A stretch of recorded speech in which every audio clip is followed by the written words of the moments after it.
Em Vila do Conde, o ar cheira a sal e a madeira molhada. O rio corre pesado, como se arrastasse histórias antigas. As ruas estreitas guardam passos de gente que acorda cedo. E, numa casa onde o silêncio tem regras, nasce José Maria dos Reis Pereira. É 17 de setembro de 1901. O nome é comprido, de registro e de família. O apelido literário ainda não existe. Primeiro existe o som do mar ao longe. E existe a disciplina do dia. A infância dele não tem o brilho fácil das lendas. Tem horários. Tem roupa dobrada. Tem cadernos com margens traçadas à régua. Tem o peso de uma educação que pede compostura. A vila vive de trabalho e de repetição. O peixe chega em caixas. A corda range. A água escurece as tábuas. As mãos dos adultos cheiram a ferro e a sal. As conversas são curtas e úteis. O mundo parece já decidido. Mas há um lugar onde o mundo muda de tamanho. É a mesa onde se escreve. A madeira tem riscos antigos. A tinta mancha os dedos e não sai logo. O papel é áspero, poroso e bebe a caneta. Cada frase custa tempo. Cada palavra tem de caber num espaço pequeno, e mesmo assim ele insiste. O rapaz aprende cedo a observar. Não é só olhar, é guardar. Guardar o modo como alguém baixa a voz quando fala de pecado. Guardar o modo como alguém endireita a gola ao passar diante da igreja.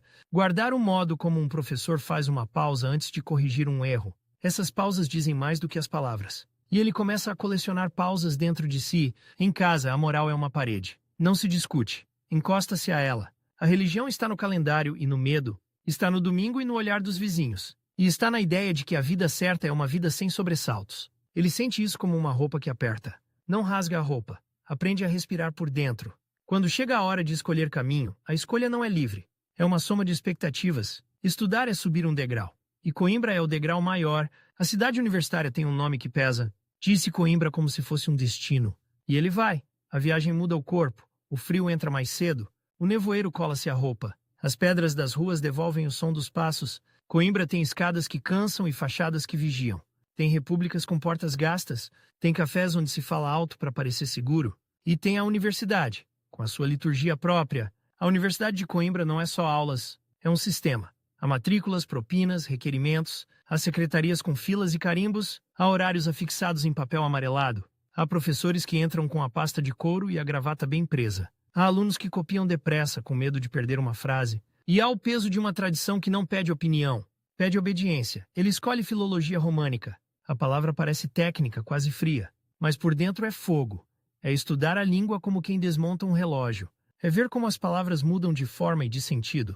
É seguir o latim até as línguas vivas. É comparar sons, raízes, ritmos. É perceber que uma sílaba pode carregar séculos. As aulas têm um som próprio. O giz risca o quadro e deixa pó branco no ar. As carteiras rangem quando alguém se mexe. As janelas deixam entrar um vento que cheira a rio. Os livros são pesados e cheiram a cola e a papel velho.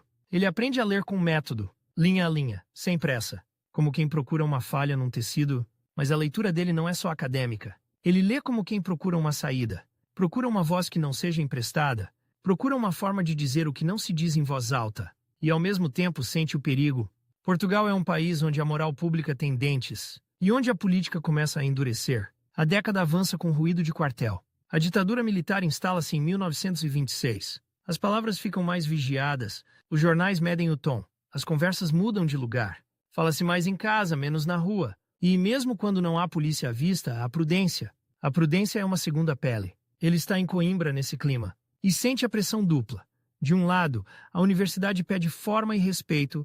Do outro, o país pede silêncio e alinhamento. E, no meio, há um jovem que quer escrever. Não quer escrever para decorar? Quer escrever para ferir e para curar. Quer escrever para se entender.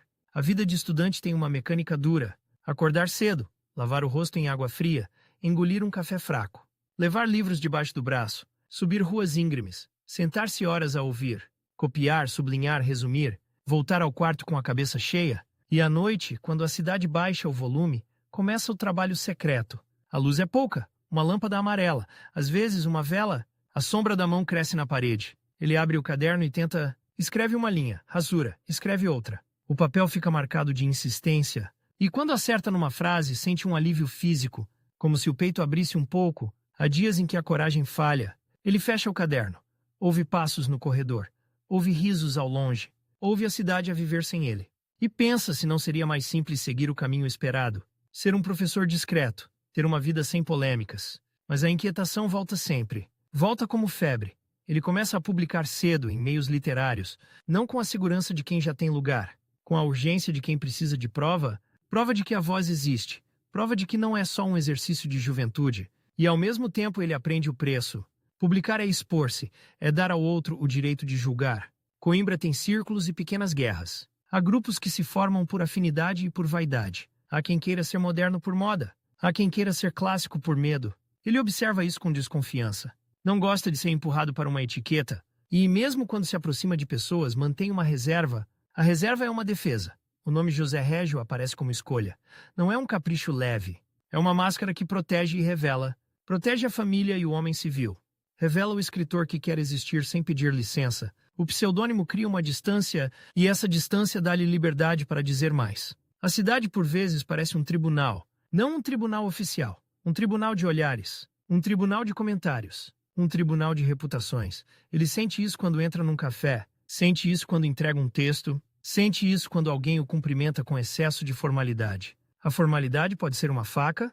Ele continua a estudar. A licenciatura exige rigor. Há exames orais, com perguntas que testam memória e nervos. Há trabalhos escritos, com citações e notas. Há bibliografias que parecem intermináveis. Ele aprende a construir argumentos. Aprende a sustentar uma ideia com exemplos. Aprende a não se perder no entusiasmo. Essa disciplina vai ficar nele para sempre. Mas a disciplina tem um custo. Rouba tempo ao que ele mais quer. O dia é consumido por obrigações e a noite é curta. O corpo pede descanso. A cabeça pede silêncio. E ele, mesmo cansado, volta ao papel, porque sente que se não escrever, perde-se. Num desses serões, a mesa fica coberta de folhas. Algumas têm versos, outras têm listas de palavras, outras têm tentativas de diálogo. Ele experimenta formas, experimenta ritmos, experimenta uma voz que oscila entre o sagrado e o profano. E essa oscilação não é pose, é conflito real. Ele conhece a força da religião, conhece a culpa que ela pode produzir, e conhece também a fome de absoluto, a fome de sentido, a fome de uma resposta que não seja só regra. Isso entra na escrita como uma luta sem vencedor claro. E é aí que a poesia dele começa a ganhar nervo. Os colegas notam, alguns admiram, outros desconfiam. Há quem ache excessivo, há quem ache perigoso, e há quem ache simplesmente estranho. Ele não tenta agradar, mas também não procura escândalo barato.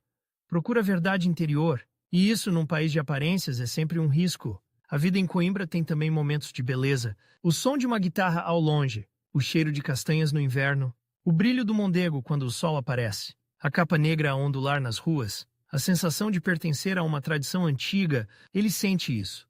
E ao mesmo tempo sente que a tradição pode ser uma prisão. Ele termina a licenciatura em Filologia Românica. O diploma é um papel com valor social. Abre portas, dá-lhe um lugar reconhecido. E num país onde a estabilidade é um bem raro, isso conta, mas o diploma não resolve a inquietação. Não resolve a pergunta que o acompanha. Como viver sem trair a própria voz? A resposta prática aparece na forma de trabalho. Ensino secundário. Ser professor é um caminho respeitável. É um salário. É uma rotina. E, para alguém que quer escrever, é também uma armadilha. Porque o ensino consome horas e energia. Ele sabe disso. E mesmo assim, aceita o destino que se desenha. Nessa altura, ele já não é só um estudante com ambição. É um homem que mede o tempo. Mede o tempo como quem mede dinheiro. Cada hora pode virar texto, ou pode virar cansaço. E ele começa a organizar a vida como um relógio. Acordar, trabalhar, corrigir, escrever, repetir. Num quarto simples, ele guarda objetos pequenos.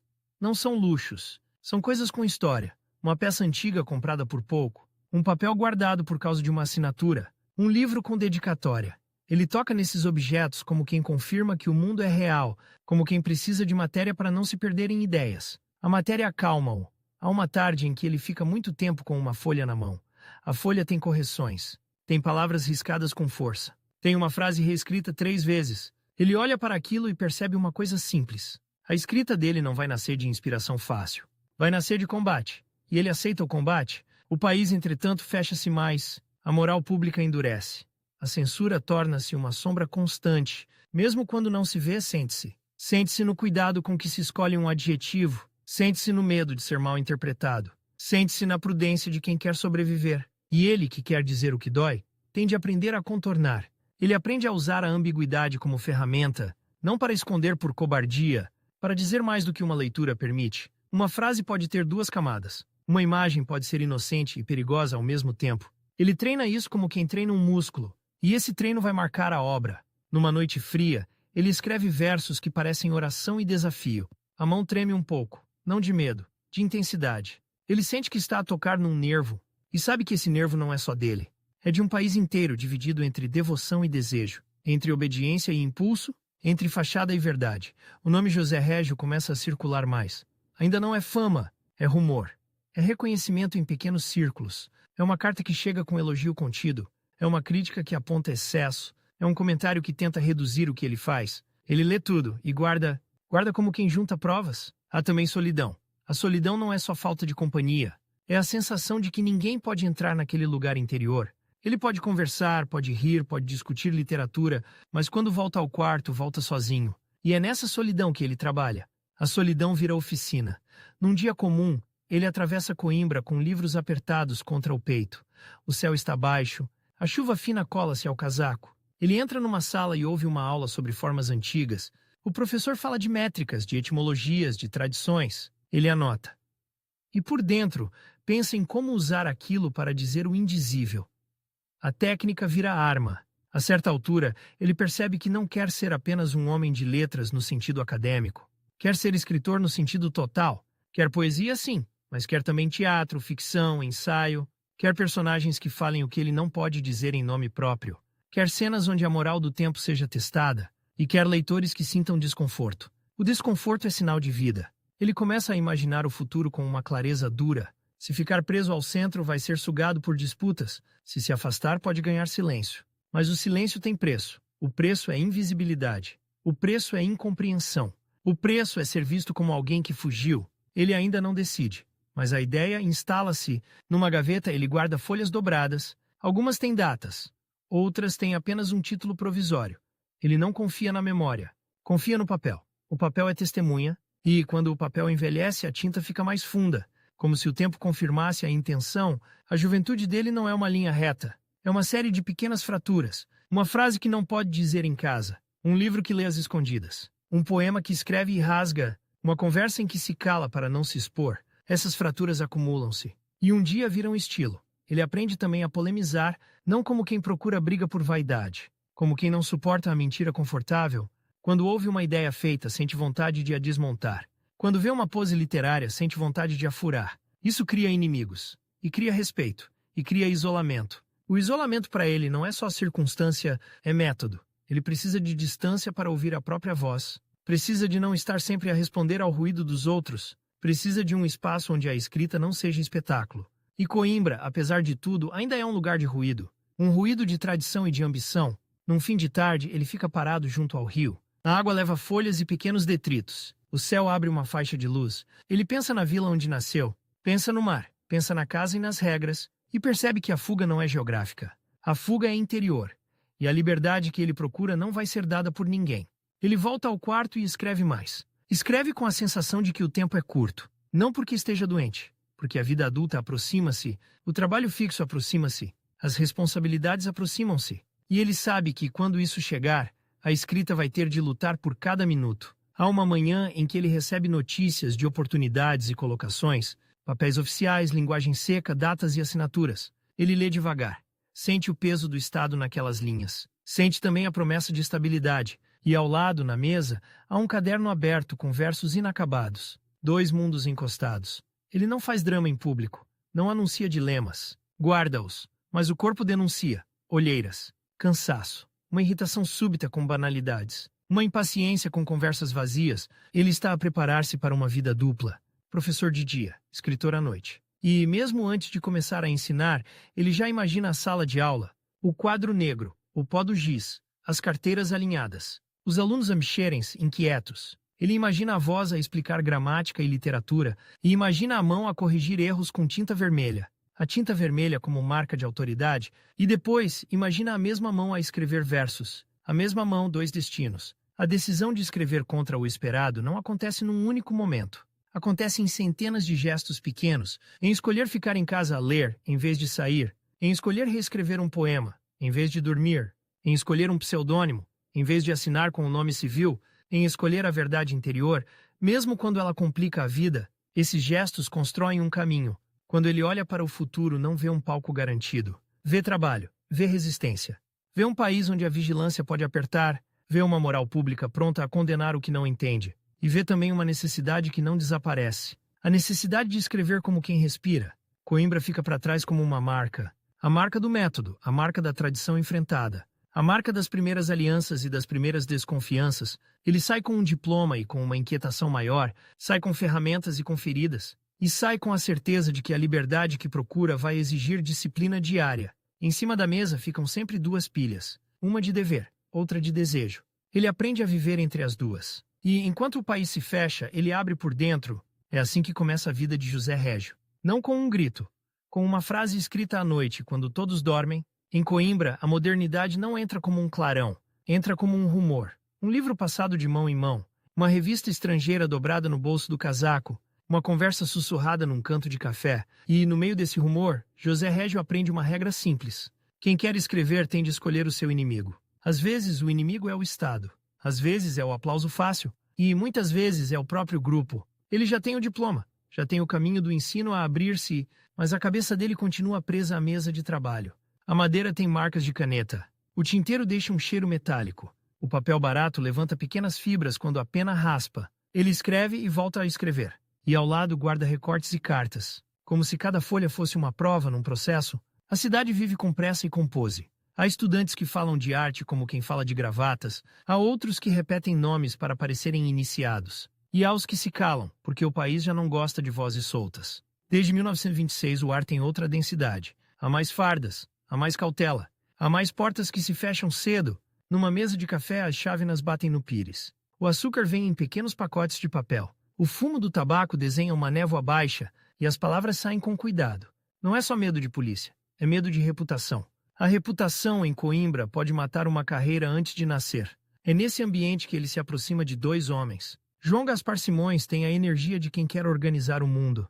Branquinho da Fonseca tem um olhar mais oblíquo, mais de conto. Os três não são iguais, e isso é o que os torna perigosos. Eles não querem uma capela, querem um choque. A ideia de uma revista nasce como nascem as coisas sérias. Com contas, com papel, com prazos, com a pergunta de sempre. Quem paga? Uma revista não é só literatura. É tipografia, é distribuição, é assinantes, é dívidas. Eles falam de formato e de preço. Falam do número de páginas, falam do tipo de letra, falam do papel que conseguem comprar. O papel é caro e irregular. Há folhas que vêm mais amareladas, há outras que absorvem tinta e borram as letras. A tipografia tem as mãos manchadas de negro e o cheiro da oficina fica na roupa. Em 1927 a presença aparece. Não aparece como um manifesto gritado na rua, aparece como um objeto. Um caderno impresso, com capa, com páginas numeradas, um objeto que se pode esconder debaixo do braço e um objeto que, ao circular, cria inimigos. A palavra modernismo ali não é decoração, é uma faca.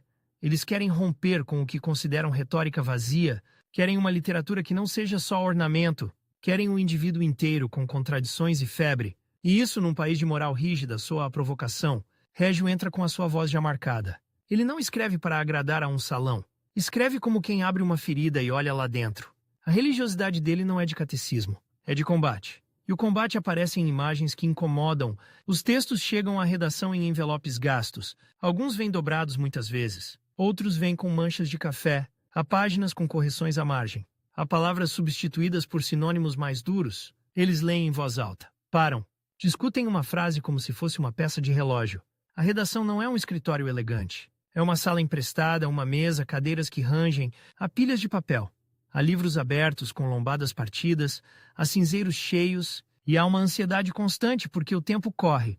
O correio traz respostas. Algumas são elogios tímidos, outras são ataques diretos. Há cartas que começam com formalidade e acabam em insulto. Há quem acuse a revista de imoralidade. Há quem acuse de estrangeirismo. Há quem acuse de vaidade juvenil. E eles guardam tudo.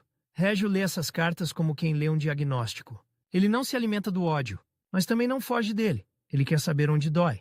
Quer saber que nervo tocou? E quando percebe, escreve de novo. A presença não é só publicar poemas. É criar um espaço de crítica. E a crítica dali é uma arma de precisão. Eles escrevem sobre livros de outros. E escrevem sem pedir desculpa. Nomeiam fraquezas, apontam facilidades. E isso cria uma rede de ressentimentos. Há noites em que Régio volta ao quarto com a cabeça a latejar. Ele tira o casaco, sente o cheiro do fumo preso no tecido. Senta-se à mesa e, antes de escrever, corrige provas tipográficas. As provas vêm com letras pequenas e alinhadas. Ele procura erros como quem procura traições. Um acento fora do lugar pode mudar o ritmo. Uma vírgula pode matar uma frase. Ele marca com lápis. Faz sinais curtos. Escreve ao lado, trocar, cortar, manter, e quando termina fica um silêncio pesado. O silêncio de quem sabe que amanhã haverá mais. A revista precisa de leitores. E leitores naquele tempo não aparecem por magia. Há assinaturas feitas por amizade, há exemplares vendidos em livrarias que aceitam consignação, há pacotes enviados pelo correio com selos colados à pressa. Às vezes, o pacote volta. Endereço errado. Destinatário ausente. Dinheiro perdido. Eles aprendem a geografia do país pelo caminho das encomendas. Lisboa pesa como centro. Porto responde com orgulho e desconfiança. As cidades pequenas recebem a revista como quem recebe um objeto suspeito. E em cada lugar, há um padre, um professor, um funcionário, a vigiar. A censura ainda não tem a forma total que terá depois. Mas a vigilância já existe. Existe na prudência dos tipógrafos. Existe no medo de perder clientes. Existe no conselho de um amigo. Não publiques isso. E Régio, ao ouvir, sente uma raiva fria. Ele não quer ser mártir, quer ser fiel. E a fidelidade para ele não é uma pose. É uma rotina. Ele escreve, reescreve, corta. E quando publica, assume o risco. A presença também é um palco de egos. Isso ninguém evita. Há disputas por espaço. Há ciúmes por destaque. Há a tentação de transformar a revista numa escada. Régio percebe isso cedo e reage com uma mistura de ironia e dureza. Ele discute com amigos, discute com aliados. Às vezes discute por uma palavra pode parecer pequena, mas para ele é uma questão de coluna vertebral. Se cede numa palavra, cede no resto. Numa tarde chuvosa, ele atravessa a cidade com um maço de exemplares. O papel embrulhado em cordel corta os dedos. A água escorre pelo chapéu. Ele entra numa livraria e deixa os números em cima do balcão. O livreiro folheia com cuidado. Olha para a capa, faz uma cara neutra e diz que vai ver. Régio sai e sente o peso da indiferença. A indiferença é pior do que o ataque. O ataque confirma que alguém leu. A indiferença faz o trabalho morrer em silêncio. E ele volta para a mesa com mais urgência. No outro dia chega uma carta de Lisboa. O papel é mais fino. A letra é rápida. Há elogios, mas há também aviso. Dizem-lhe que a revista está a criar inimigos poderosos. Dizem-lhe que há gente a tomar notas. E ele dobra a carta e guarda-a. A vida dele, nessa fase, é uma soma de tarefas. De manhã, obrigações formais. À tarde, encontros, leituras, discussões. À noite, escrita e revisão. O corpo começa a sentir. Os olhos ardem.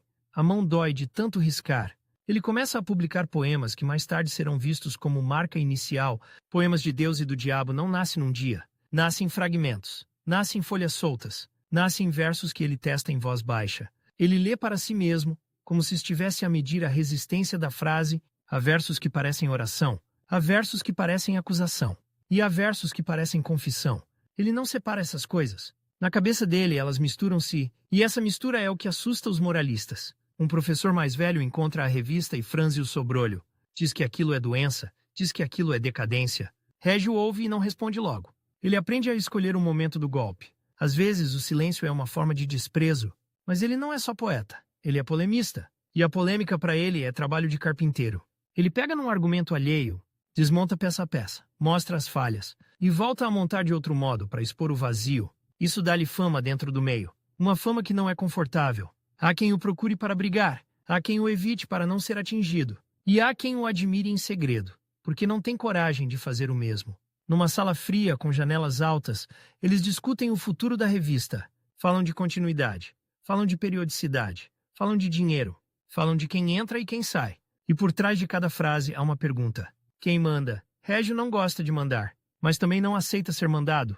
Ele quer autonomia, quer poder dizer não. E isso num grupo é sempre uma ameaça. As alianças começam a mostrar fissuras, não por traição aberta. Por diferenças de temperamento, Simões quer estratégia e influência. Régio quer verdade interior e risco. Branquinho observa e tenta equilibrar, e o equilíbrio com o tempo cansa. Há um momento em que uma decisão editorial vira ferida. Um texto entra, outro fica de fora. Alguém sente-se diminuído, alguém responde com ironia. E a ironia ali é gasolina. Régio volta para casa com um nó no estômago. Ele abre a gaveta e tira um pequeno objeto antigo, uma peça comprada num mercado, barata, mas com peso. Ele segura aquilo na mão e sente a frieza do metal. Os objetos não discutem. Os objetos não pedem aplauso. Os objetos apenas ficam. No dia seguinte ele escreve. Escreve como se estivesse a responder a uma acusação invisível. A frase sai mais dura. o ritmo fica mais seco. E quando termina, ele sabe que aquilo vai criar reação. A revista, ao mesmo tempo, começa a ser vista como um centro novo, mas centro. Gente de fora quer entrar, quer publicar, quer ser associada. E isso traz um perigo. O perigo de virar moda. Régio detesta a moda. Ele sente o cheiro da moda como se fosse perfume barato.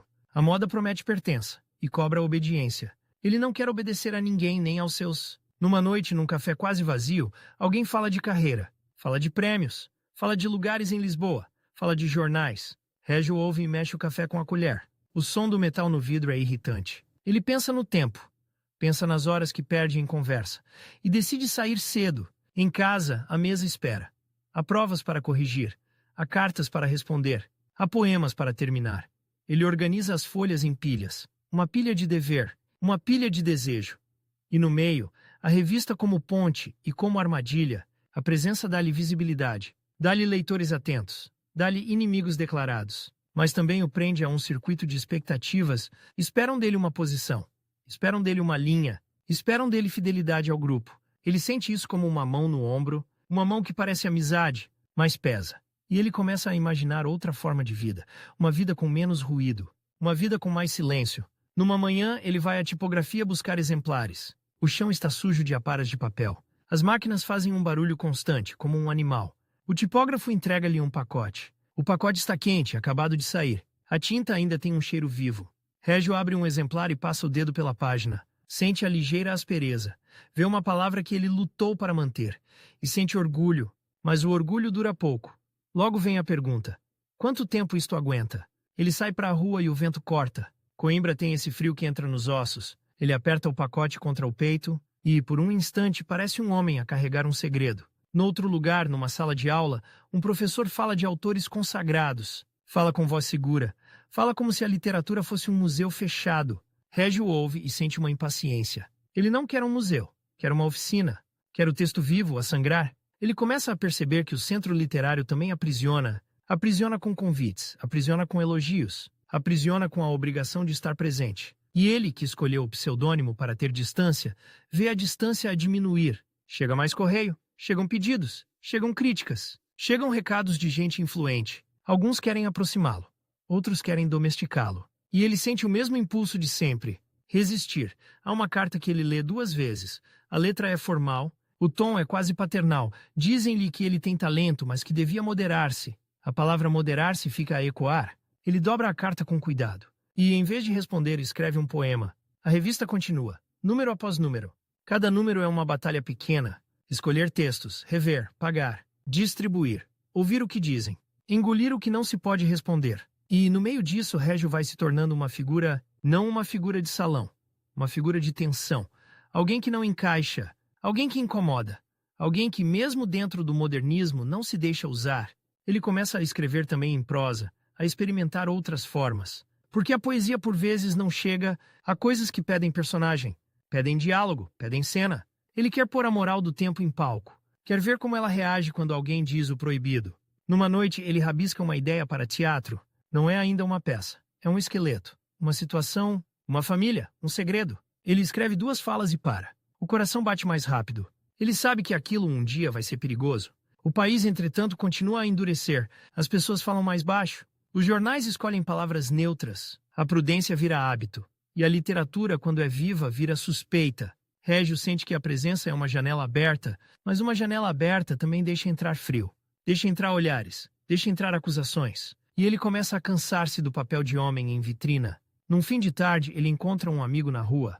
Trocam 2 frases. O amigo pergunta quando ele vai para Lisboa.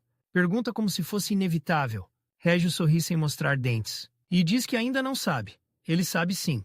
Sabe que Lisboa é o palco, sabe que o palco dá poder. Mas também sabe que o palco exige presença constante. Exige compromissos, exige alianças. E ele já viu o preço das alianças. Em casa ele abre uma gaveta e vê as contas. Vê recibos. Vê notas de tipografia. Vê listas de assinantes. Vê nomes riscados por falta de pagamento. A literatura ali tem números e os números não perdoam.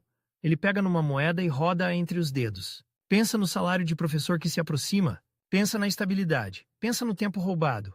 E sente uma contradição que não se resolve com teoria. Resolve-se com escolha.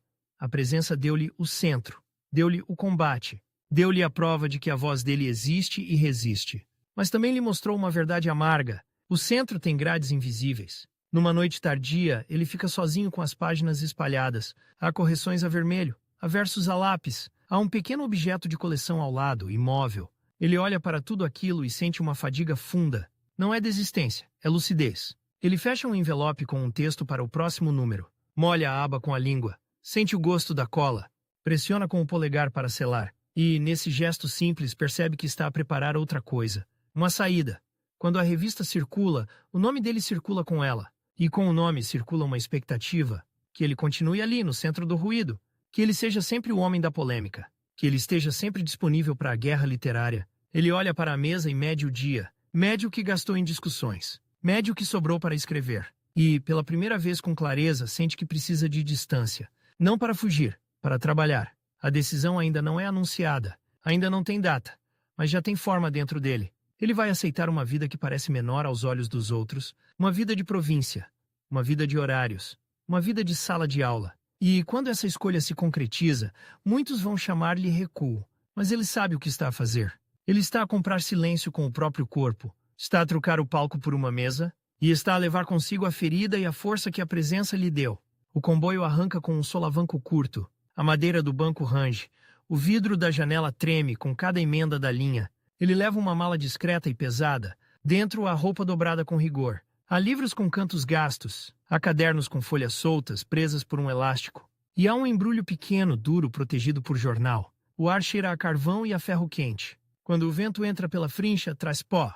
Ele encosta a testa ao vidro frio. Vê campos a abrir-se em faixas. Vê muros baixos de pedra. Vê oliveiras com folhas cinzentas. E sente uma coisa estranha. Alívio. Em Porto Alegre, a luz é diferente. É uma luz seca que recorta as sombras. As ruas sobem e descem com esforço. As casas têm cal branca e portas escuras. Há um silêncio que não é vazio. É um silêncio cheio de hábitos. Ele chega com o ofício de professor. O Estado paga pouco, mas paga certo. O horário vem escrito em papel timbrado. As horas têm números e salas. A disciplina começa antes da aula. Começa no modo como ele dobra o casaco, no modo como limpa os óculos, no modo como alinha os papéis. A escola tem corredores frios no inverno. No verão, o calor fica preso nas paredes. O cheiro é uma mistura de giz, madeira encerada e tinta antiga. As carteiras têm riscos de canivete. Há nomes gravados, datas, insultos. Ele passa os dedos por uma dessas marcas e pensa que ali também há literatura, só que bruta. A primeira aula não tem heroísmo. Tem chamada, tem vozes que respondem com preguiça. Tem um aluno que não trouxe caderno. Tem outro que olha para a janela como se fosse uma saída. Ele abre o livro e começa. A voz dele é firme, mas não teatral. Ele não faz amizade fácil. Ele exige atenção como quem exige limpeza. No bolso do colete, ele traz um relógio. Não é para ostentar, é para medir o roubo. Cada minuto que passa na sala é um minuto que não passa na mesa dele. E, ao mesmo tempo, cada minuto na sala paga a mesa. A contradição instala-se como mobília. Ao fim do dia, ele volta para casa a pé. O cascalho estala sob os sapatos. Há cheiro de lenha queimada. Uma mulher sacode um tapete numa varanda. Um cão ladra sem convicção. Ele sobe escadas estreitas. Abre a porta com uma chave que custa a rodar. E encontra o quarto como deixou. Uma cama simples. Uma cadeira. E a secretária. A secretária é o centro do mundo dele. A madeira tem manchas de tinta. Há um tinteiro com a boca escurecida. Há uma régua. Há um mata-borrão com marcas de uso. Ele pousa a pasta, tira os cadernos dos alunos e começa a corrigir. A caneta risca com um som seco. Ele sublinha erros com paciência. Não é paciência doce. É paciência de quem acredita no trabalho. Às vezes, escreve uma nota curta na margem. Uma palavra só. Rever, cortar, precisão.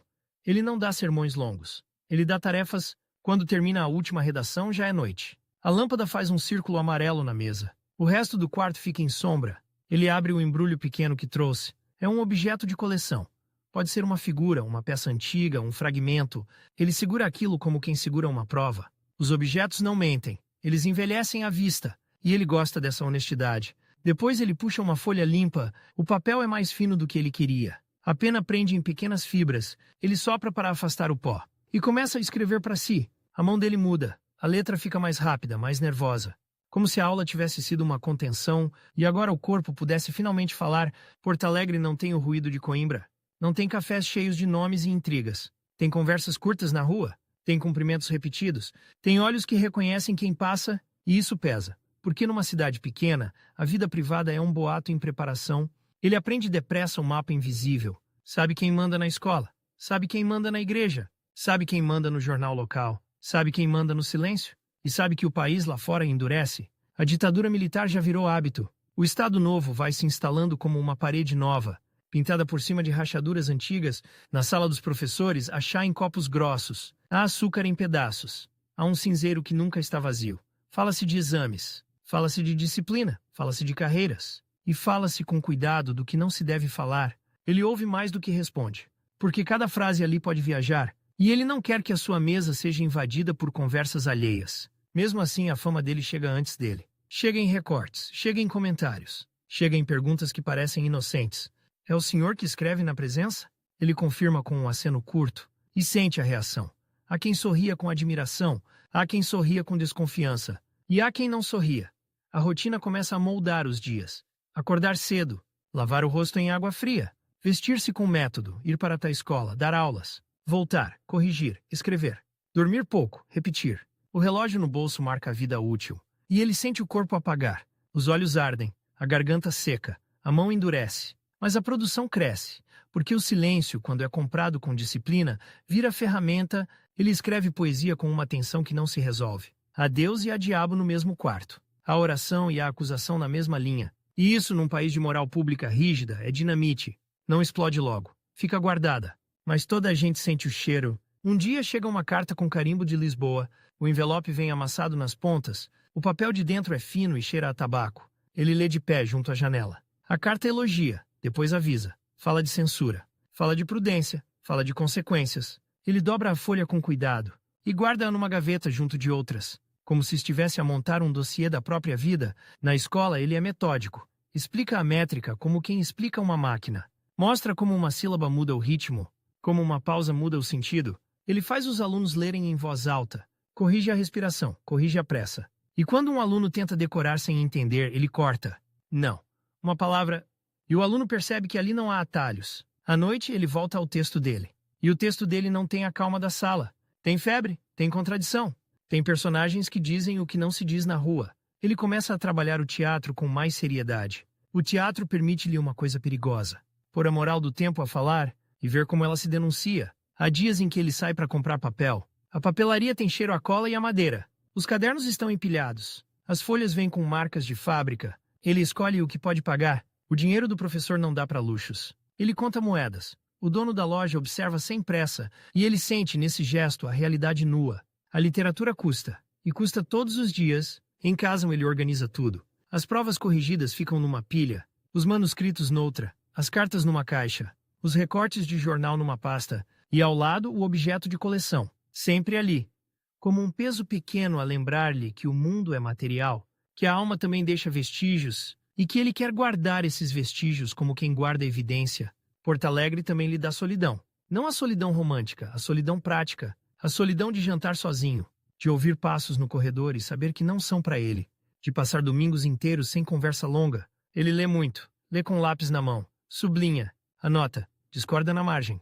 E, quando encontra uma frase que o fere, ele fecha o livro com força. O som seco ecoa no quarto. Há um dia de calor em que ele vai ao correio. O balcão é alto. O funcionário tem dedos manchados de tinta. Ele entrega um envelope grosso. Dentro vai um texto. Talvez um poema. Talvez um ensaio. Talvez uma peça em gestação. Ele vê o funcionário pesar a carta. Vê o selo ser colado com saliva. Vê o carimbo bater. E sente um arrepio. Porque aquele gesto simples é uma aposta. O texto vai viajar. E pode voltar como ataque. A resposta, quando vem, nem sempre é clara. Às vezes é silêncio. Às vezes é uma crítica que finge neutralidade. Às vezes é um elogio que vem com condição. Ele aprende a ler o subtexto. Aprende a ouvir o que não está escrito. E isso torna-o mais duro, mais preciso, mais desconfiado. Numa tarde, um colega aproxima-se com um jornal dobrado, mostra uma nota. Uma frase curta sobre ele. Não é um ataque frontal. É uma insinuação.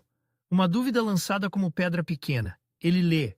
Devolve o jornal. E não comenta. Mas nessa noite escreve com mais raiva, uma raiva fria, que não grita, corta. O país vive de vigilâncias pequenas. Não é preciso um polícia em cada esquina. Basta um vizinho atento.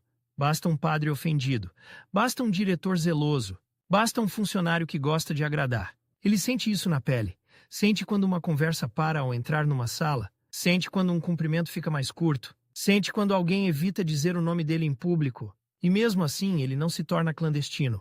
Ele continua a ser professor. Continua a cumprir horários. Continua a assinar pautas. Continua a corrigir exames com rigor. Essa normalidade é uma máscara útil, porque lhe dá espaço. E o espaço é o que ele quer.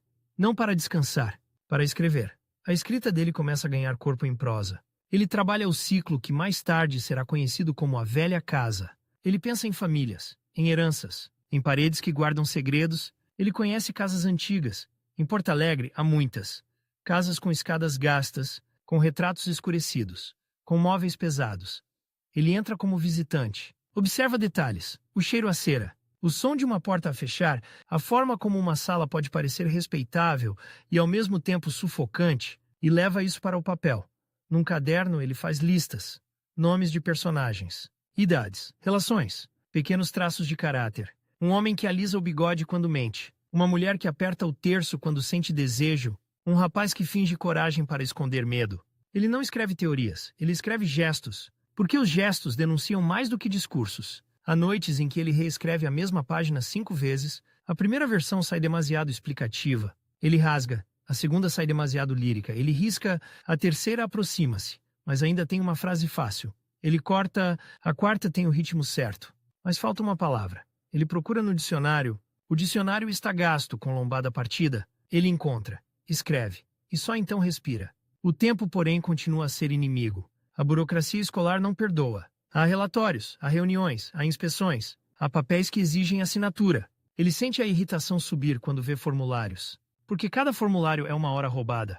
E ele sabe que a energia não é infinita. Sabe que o corpo não aguenta sempre. Sabe que a obra decisiva não se escreve com sobras. Mas é com sobras que ele tem de trabalhar. No inverno ele adoece. Nada de dramático. Uma febre. Uma tosse. Uma fraqueza que obriga a ficar na cama. Ele ouve a chuva bater na janela. O quarto cheira a remédio e a roupa úmida. E mesmo assim ele pede papel. Escreve deitado com a folha apoiada num livro. A letra sai torta, mas sai, porque parar dá-lhe medo. Medo de perder o fio. Medo de perder a urgência. Quando melhora, volta à escola. Os alunos olham para ele com curiosidade. Ele está mais magro, mais pálido. Mas a voz continua firme. Ele dá a aula como se nada tivesse acontecido. E ao fim volta para a mesa. A mesa espera sempre. A mesa não tem piedade. Mas também não trai. A moral pública do tempo entra ali pela porta. Entra em comentários sobre livros. Entra em olhares para o modo como ele vive sozinho. Entra em perguntas sobre casamento. Perguntas que parecem gentis. Mas tem ponta. Ele responde com evasivas. Não por vergonha. Por defesa.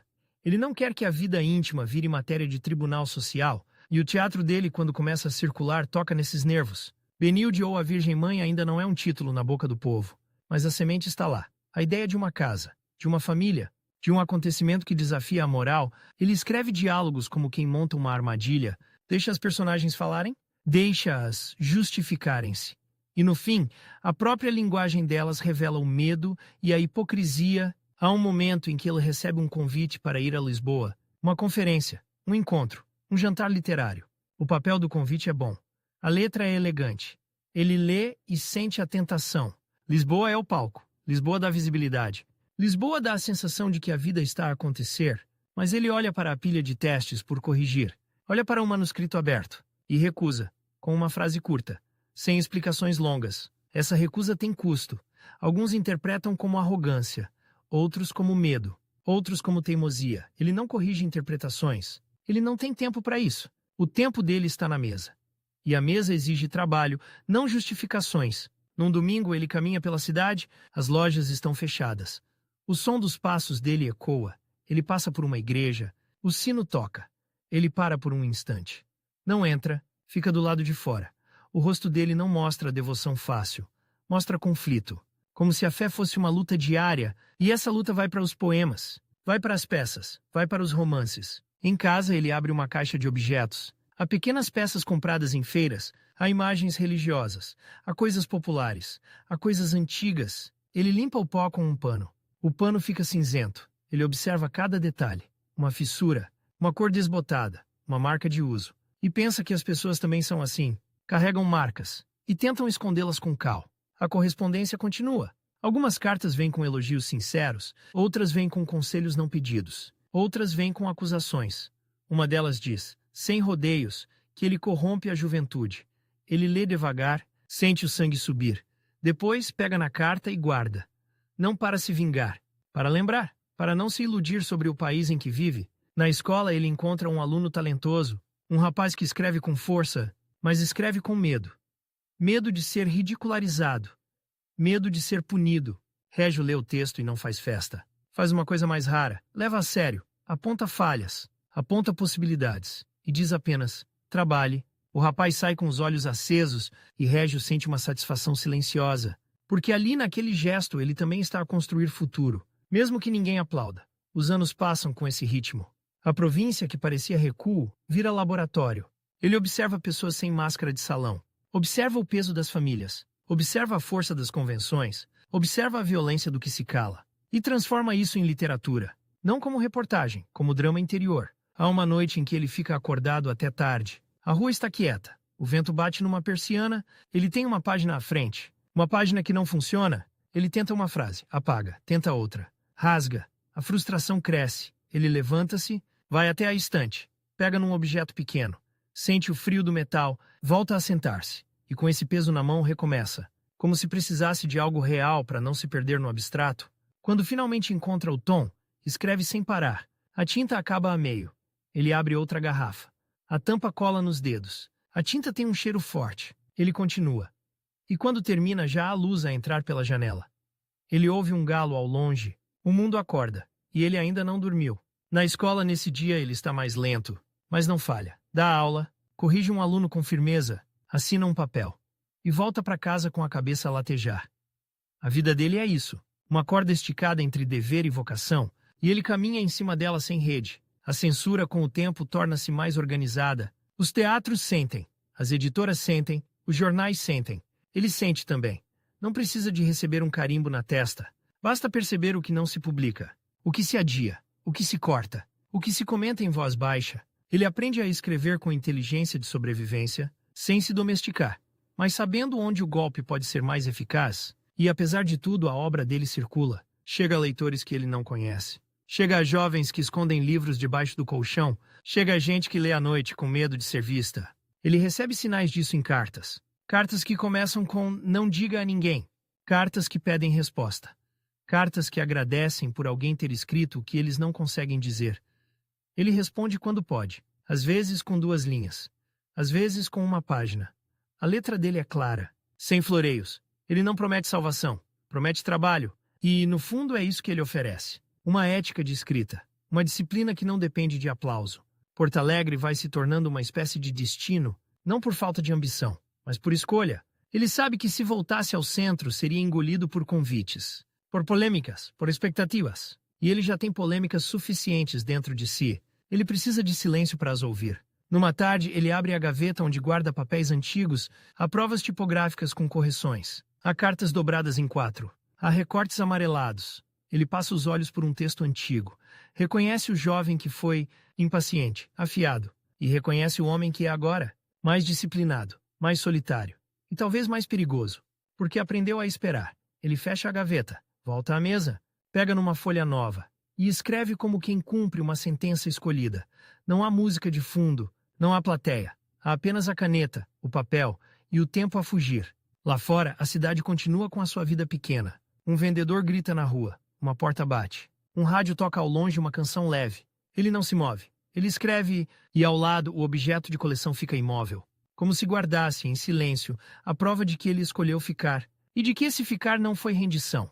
Foi método. Os convites não param de chegar. Chegam dobrados com cuidado. Chegam com um papel mais branco do que o dele. Chegam com assinaturas que pesam.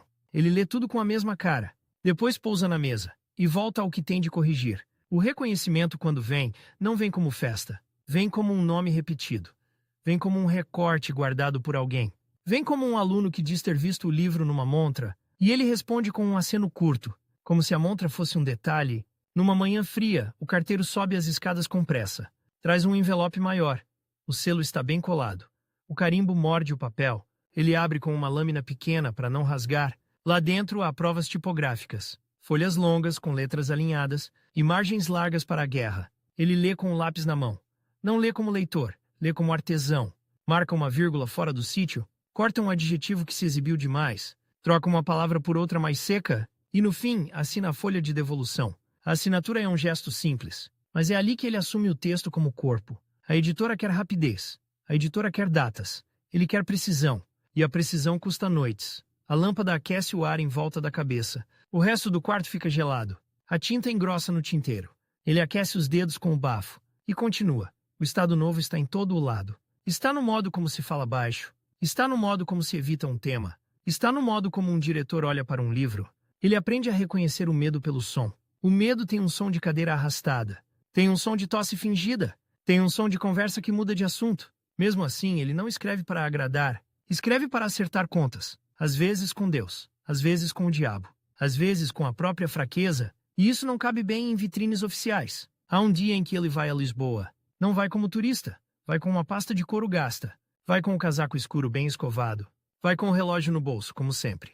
O comboio cheira a fumo e a laranja descascada. As pessoas falam de preços e de doenças. Ele olha para as mãos delas. Mãos de trabalho. Mãos de espera. Na capital, o ruído é outro. Os elétricos rangem nas curvas. Os carros buzinam com impaciência. A pressa até no modo de atravessar a rua. Ele caminha sem se perder.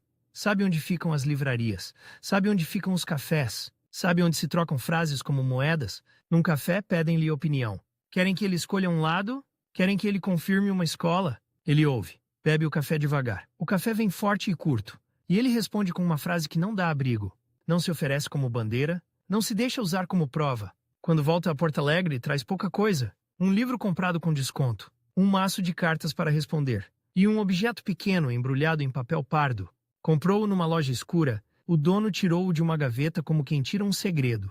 Era uma peça antiga, com marcas de dedos de outros tempos. Ele pagou sem discutir, porque reconheceu ali uma espécie de testemunha. Em casa, pousa o embrulho ao lado dos papéis. A mesa fica cheia. Há pautas, há redações. Há um manuscrito com páginas numeradas à mão. Há cartas abertas com cuidado. E há o objeto, quieto, a pedir silêncio. Ele olha para tudo. E escolhe o que dói mais. Começa a corrigir. A consagração literária não lhe tira o trabalho de professor. Não lhe tira as reuniões. Não lhe tira os exames. Não lhe tira a burocracia. Há dias em que ele assina tantos papéis que a mão fica dormente. A tinta fica na pele. E à noite, a mesma mão tem de escrever literatura. Ele sente o corpo como uma ferramenta gasta, mas não larga. Os livros dele começam a circular com mais força. Chegam notícias de leituras públicas. Chegam pedidos de autorização para encenar. Chegam perguntas sobre personagens. Ele responde quando pode. E quando não pode, guarda tudo.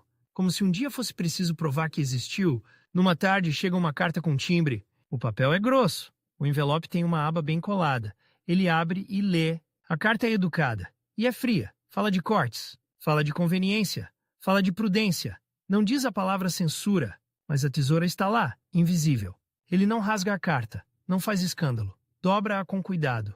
Escreve a data no canto e arquiva. O arquivo dele cresce como uma segunda obra. Uma obra feita de provas, de recusas, de elogios com veneno, de silêncios. No outro dia chega uma carta diferente.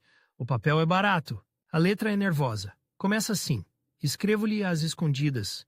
O remetente não dá nome completo. Diz que leu um poema e ficou sem ar. Diz que não consegue falar disso em casa. Diz que guarda o livro dentro de uma fronha. Ele lê 2 vezes. Depois responde com poucas linhas. Trabalhe. Leia. Não peça licença ao medo. A caneta dele não faz carinho. Faz direção. A saúde começa a cobrar juros. Os olhos cansam mais cedo. A garganta seca com facilidade. Há noites em que a cabeça pesa como pedra. Ele toma chá fraco. Não por gosto. Por economia. E porque o corpo já não aceita excessos. Mesmo assim, ele continua a reescrever. Reescrever é o vício dele. Ele não confia na primeira versão. A primeira versão é impulso. Ele quer forma. Ele quer que a frase aguente o tempo. E o tempo, ele sabe, é o crítico mais cruel. O teatro ganha vida própria. As peças dele passam de mão em mão. Há quem as leia em voz alta em salas fechadas. Há quem as discuta como se fossem casos de família. E há quem as ataque como se fossem crimes. Ele ouve tudo por ecos. E esses ecos chegam distorcidos. Mas chegam. Benilde ou a Virgem Mãe torna-se um ponto sensível. Não é só uma peça. É um espelho. E ninguém gosta de se ver sem maquilhagem. Há quem diga que é blasfêmia. Há quem diga que é provocação. Há quem diga que é apenas literatura. Ele não entra na disputa como juiz. Ele deixa o texto fazer o trabalho sujo. Numa noite, depois de uma aula difícil, ele senta-se e abre um caderno antigo. As folhas estão amareladas. Há manchas de café. Há palavras riscadas com raiva. Ele lê um trecho e encontra uma frase que já não aceita. Ele risca de novo, como se pudesse corrigir o passado, e ao lado, o objeto de coleção apanha a luz da lâmpada. A superfície tem uma pequena falha, uma cicatriz. Ele passa o dedo por ela e volta ao papel. O ciclo de A Velha Casa cresce com paciência. Ele constrói famílias como quem constrói paredes. Põe uma pedra sobre outra, põe um segredo sobre outro, põe um silêncio sobre outro. E, quando a casa está de pé, ele abre uma porta e deixa o leitor entrar. Lá dentro, o ar é pesado e é verdadeiro. Ele conhece bem esse ar. Conhece o das casas que visitou. Casas com corredores longos. Casas com retratos escurecidos. Casas onde a conversa se faz em meias palavras. Casas onde a honra é um móvel pesado. Ele transforma isso em romance, sem moralizar, sem pedir desculpa. Os anos avançam. A roupa dele gasta-se nos cotovelos. Os sapatos perdem brilho. Ele manda arranjar em vez de comprar. O dinheiro continua contado. Mas há uma coisa que cresce: a coleção. Ele compra quando pode. Em feiras, em lojas pequenas, em casas onde alguém precisa vender. Às vezes é uma imagem religiosa. Às vezes é uma peça de barro. Às vezes é um desenho. Às vezes é um objeto sem valor para os outros. Para ele tem peso. Tem história. Tem prova de mão humana. Ele limpa cada peça com cuidado. Usa um pano macio. Sopra o pó das fendas. Observa as cores. Observa as marcas. E guarda. Não guarda para mostrar. Guarda para não perder. Como se o mundo, sem esses vestígios, ficasse demasiado abstrato. Numa manhã de verão, ele recebe visita. Um jovem escritor. Um admirador. Alguém que quer conselho. O rapaz entra com respeito. Olha para a mesa. Olha para as pilhas. Olha para os objetos. E percebe que ali não há glamour. Há trabalho. Régio oferece uma cadeira. Não oferece promessas. O rapaz fala de inspiração. Régio fala de rotina. Fala de cortar. Fala de reescrever. Fala de aguentar o silêncio. O rapaz sai mais sério do que entrou. A imagem pública dele torna-se difícil de encaixar. Uns querem chamá-lo de rebelde. Outros querem chamá-lo de conservador. Ele não cabe. Ele não facilita. Ele critica quando acha que deve e cala quando o silêncio é mais útil. Essa postura irrita, porque o país gosta de etiquetas e ele prefere feridas abertas. Há um dia em que ele volta à Vila do Conde. A viagem tem outro sabor. O ar do litoral traz umidade, o cheiro a sal entra nos pulmões. As ruas têm memórias em cada esquina. Ele caminha devagar, olha para as fachadas, olha para as janelas e sente o tempo como uma coisa física, como um casaco pesado nos ombros. Ele entra numa casa e vê objetos antigos, vê uma cadeira com um assento gasto, vê uma arca com ferragens, vê um crucifixo escurecido e pensa na própria coleção, pensa no destino dela, pensa no que acontece quando ele já não estiver. A ideia não o assusta, mas obriga-o a organizar. Ele começa a separar. O que é frágil, o que precisa de restauro, o que tem origem conhecida, o que veio sem história. Ele escreve notas, em papéis pequenos, com letra miúda. Às vezes escreve apenas uma palavra: feira, oferta, compra, vila. Essas notas são migalhas, mas são migalhas para o futuro. Em Porto Alegre a rotina continua. A escola muda de alunos, mudam as caras, mudam as modas. Mas o cheiro do giz é o mesmo, o som do sino é o mesmo. O frio do corredor no inverno é o mesmo. Ele envelhece dentro desse cenário, e a disciplina dele não cede. Há tardes em que ele fica sozinho na sala de professores. O cinzeiro está cheio, o chá arrefeceu. Ele abre um jornal, lê uma notícia sobre prisões, lê uma notícia sobre proibições, lê uma notícia sobre discursos oficiais. Ele dobra o jornal com cuidado e guarda a irritação para a noite, porque a noite é o lugar onde ele responde. A correspondência com outros escritores continua. Algumas cartas são calorosas, outras são disputas. Há frases que parecem elogio, mas tem lâmina. Ele não foge. Ele responde com argumentos e com ironia quando é preciso. A polêmica para ele não é espetáculo, é higiene. É limpar o ar. Numa carta ele escreve: não me peçam que seja de um rebanho. A frase fica ali, simples, sem enfeite. Ele não quer ser mascote de ninguém, nem do poder, nem da oposição de salão. Ele quer a própria voz e paga por isso com solidão. O corpo, porém, não negocia. Há dias em que ele acorda com dor. Dor nas costas, dor nos olhos, dor nas mãos. Ele veste-se mais devagar. O espelho mostra um rosto mais fundo, mas a mesa continua a chamar. E ele obedece. Ele começa a pensar mais no legado. Não como estátua, como continuidade. Ele quer que os papéis não se percam, quer que as cartas não apodreçam em gavetas, quer que os objetos não sejam vendidos ao desbarato, quer que a vida dele, com todas as contradições, fique legível. Ele fala disso com poucas pessoas. Porque falar de morte em voz alta dá azar, dizem. Ele não acredita em azar. Acredita em desorganização E a desorganização é uma forma de desaparecer. Ele não quer desaparecer assim. Numa tarde chuvosa, ele abre uma mala antiga. A mala tem cheiro a couro molhado. Lá dentro, há manuscritos. Há versões diferentes do mesmo texto. Há páginas com manchas de tinta. Há folhas com cantos dobrados. Ele espalha tudo na mesa e começa a ordenar, como quem arruma uma vida em pilhas. Ele encontra uma carta antiga de João Gaspar Simões. A letra é firme, o papel está fino. Ele lê um trecho em voz baixa. Não te deixes domesticar. Ele sorri sem mostrar dentes, porque sabe que não se deixou, mas também sabe o preço. O preço foi o afastamento. O preço foi a incompreensão. O preço foi a vida medida por um relógio no bolso. No outro envelope há uma nota de Branquinho da Fonseca. Poucas linhas. Um comentário sobre um poema. Uma discordância. Uma amizade com arestas. Ele guarda de novo. Não apaga o passado. Não reescreve relações. Aceita-as como são. Com falhas. Como os objetos. O reconhecimento oficial aparece de forma irregular. Há homenagens. Há convites para júris. Há pedidos de prefácio. Ele aceita alguns. Recusa outros. Não por capricho, por energia. Ele já não tem energia para tudo. E escolhe o que alimenta a obra, não o que alimenta a fotografia. Numa noite, ele está sozinho e ouve um rádio ao longe. A música atravessa a parede. É uma canção leve, quase alegre. Ele não se deixa levar. Abre um livro, lê uma página, fecha. Abre o caderno, escreve 2 linhas, para. Olha para o objeto ao lado. E sente uma espécie de paz curta. Uma paz que dura pouco, porque a mente dele não descansa.